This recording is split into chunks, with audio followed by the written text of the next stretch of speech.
Hello नमस्कार प्यारे विद्यार्थियों। मध्यकालीन भारत की अपनी ये सीरीज चली हुई थी और मध्यकालीन भारत में आज आपका लेक्चर नंबर 5 है और दिल्ली सल्तनत का ये 4th लेक्चर है। ये जो आज का आपका लेक्चर रहेगा मध्यकालीन भारत में दिल्ली सल्तनत, जो आज वंश पढ़ेंगे वो रहेगा आज का सैयद वंश। सैयद वंश कोई काफी बड़ा वंश नहीं था और इन्होंने कुछ काफी लड़ाइयां भी नहीं लड़ी, कुछ क्षेत्र विस्तार भी नहीं किया। लेकिन हम सीरीज में चल रहे थे कि एक एक करके हम पढ़ेंगे, एक एक वंश पढ़ेंगे, उनकी कार्य प्रणाली, उनके दौरान की अर्थव्यवस्था जैसी सामाजिक व्यवस्था सब देखेंगे।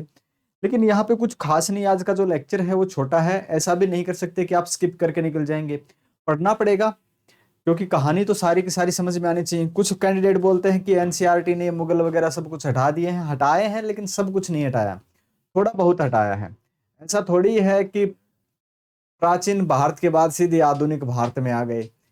बीच में भी तो किसी ने शासन किया होगा, जनसत्ता रही होगी, किसी की सामान्य जीवन रहा होगा, जनता की भी कुछ कंडीशंस रही होंगी। तो ऐसा नहीं है कि सब कुछ हटाया। बाकी एनसीईआरटी ने कुछ ऐसा नहीं हटाया, उन्होंने बोला कि हमें कुछ फैक्ट्स हटाए हैं बस। तो आज का जो आपका वंश रहेगा सैयद वंश, जिसमें संस्थापक जिसके होते हैं खिजर खान, दूसरे शासक होते हैं मुबारक शाह, फिर तीसरे होते हैं मोहम्मद शाह और चौथे होते हैं अलाउद्दीन आलम शाह। और इनके बाद का जो वंश आता है वो लोधी वंश आता है। और लोधियों के बाद जो वंश आता है वो आता है मतलब आपका ये क्या था, मुगल काल। और मुगल काल आपका 1857 तक चलता है, 1857 की क्रांति तक। और फिर आपको पता है कि स्वतंत्रता संघर्ष प्रारंभ हो जाता है। और इसके साथ जब ये अपना कंप्लीट हो जाएगा, इसके बाद हम पढ़ेंगे दक्षिण भारत के भी वंश पढ़ेंगे।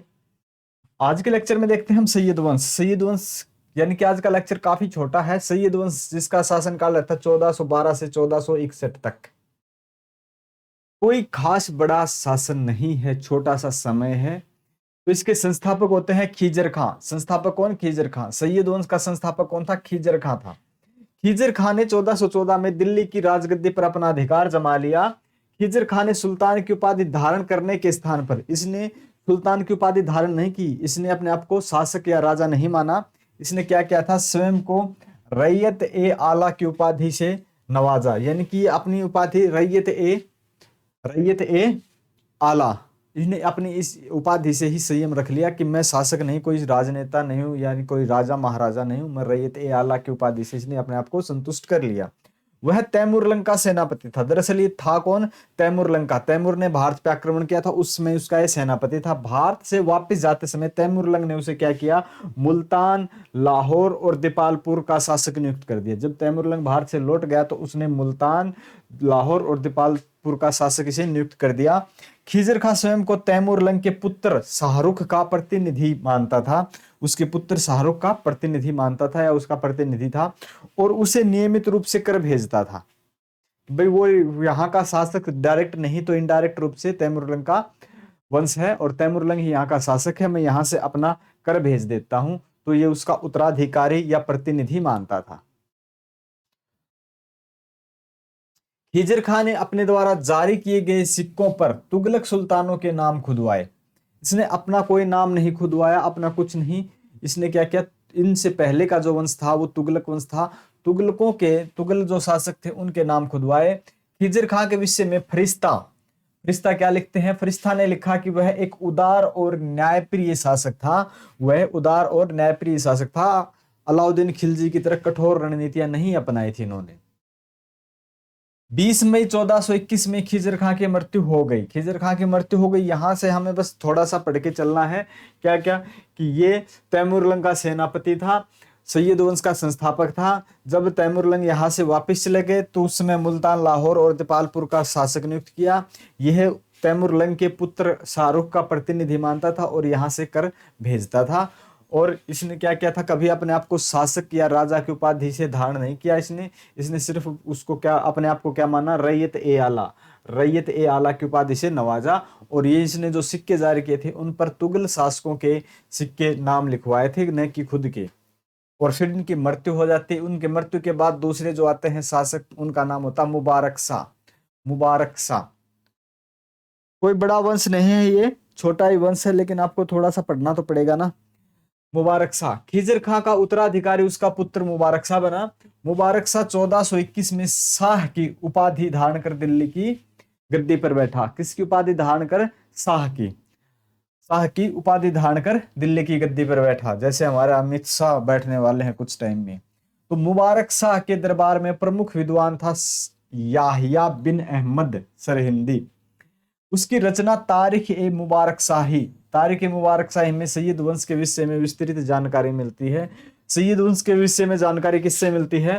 तारीख ए मुबारक शाही, तारीख ए मुबारक शाही, तारीख ए मुबारक शाही से सैयद वंश की जानकारी मिलती है। मुबारक शाह ने यमुना नदी के तट पर मुबारकाबाद नामक नगर बसाया। कहां पे? यमुना नदी के तट पर। कौन सी नदी के तट पर? यमुना नदी के तट पर। कौन सा?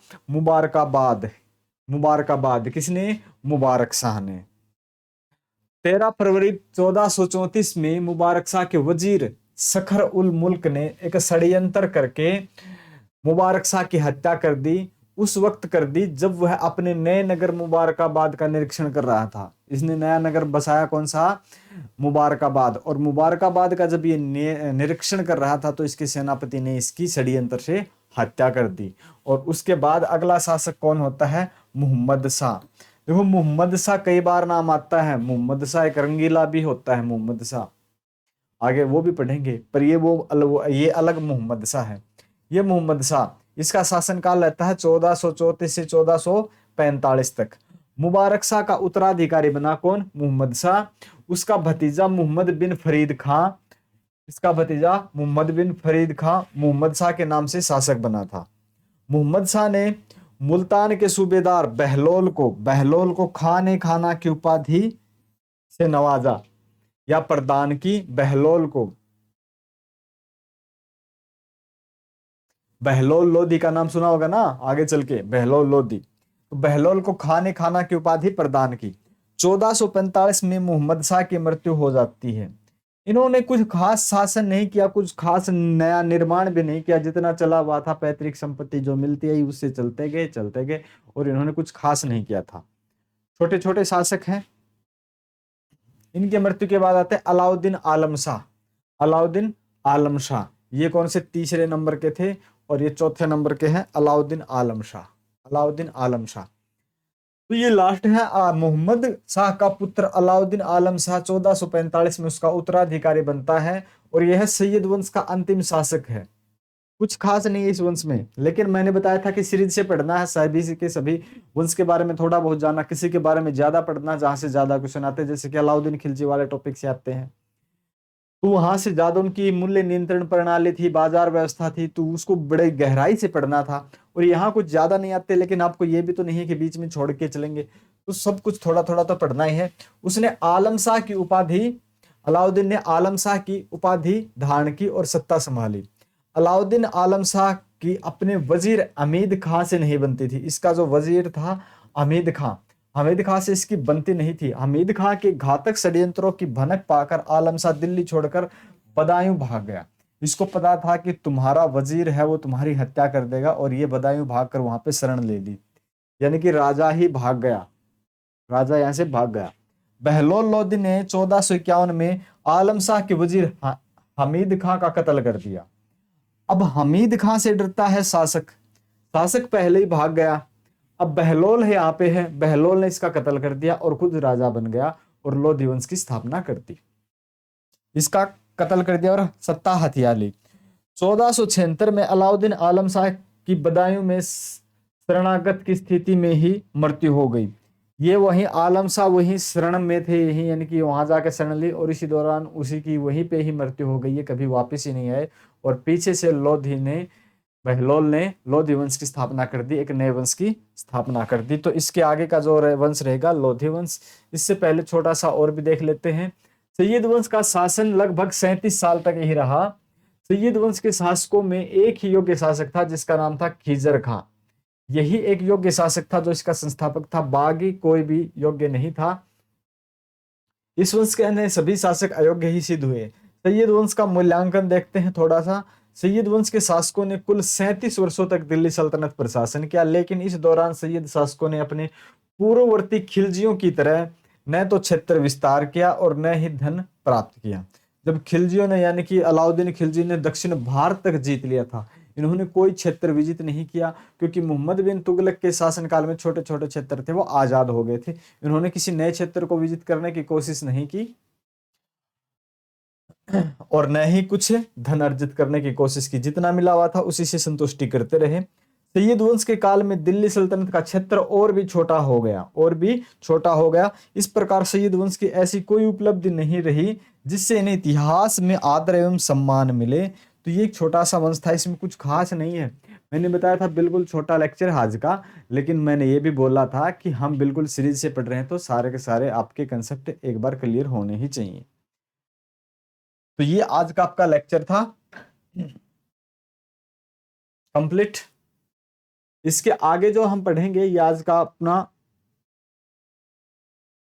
इसके जो बाद का आपका लेक्चर रहेगा कौन सा, लोधी वंश। कौन सा रहेगा, लोधी वंश। तो अगला लेक्चर रहेगा लोधी वंश। इसके साथ ही आपकी नॉलेज के लिए एक बात और बता दूं मैं, एसएससी मैथ्स को अगर आप पढ़ना चाहते हैं, एडवांस मैथ्स जो कि फ्री सीरीज है अपनी स्टार्ट हो चुकी है ये, तो इसमें टॉप 800 क्वेश्चन है एडवांस मैथ के। अगर एसएससी की भी आप प्रिपरेशन कर रहे हो साथ के साथ, तो अलजेब्रा के 200 क्वेश्चन हैं, ट्रिग्नोमेट्री के 200 हैं, मेंसुरेशन के 200 हैं और ट्रिग्नोमेट्री के 200 क्वेश्चन हैं। तो ये एक फ्री बैच है, फ्री पीडीएफ है, फ्री का पूरा ये बैच आप ज्वाइन कर सकते हो बिल्कुल फ्री। अपने ऐप के ऊपर इसके पीडीएफ मिलेंगे और इसके क्या था अपना यूट्यूब के ऊपर इसके वीडियो लेक्चर मिलेंगे। तो कल पढ़ेंगे हम लोधी वंश, और ये लोधी वंश भी ज्यादा बड़ा नहीं है, छोटा ही है। और लोधी वंश के बाद हम दक्षिण भारत के वंश पढ़ेंगे थोड़े से, और फिर हम मुगल काल में आएंगे और फिर हम आधुनिक भारत की तरफ चलेंगे। तो मिलते हैं नेक्स्ट लेक्चर में। Thank you.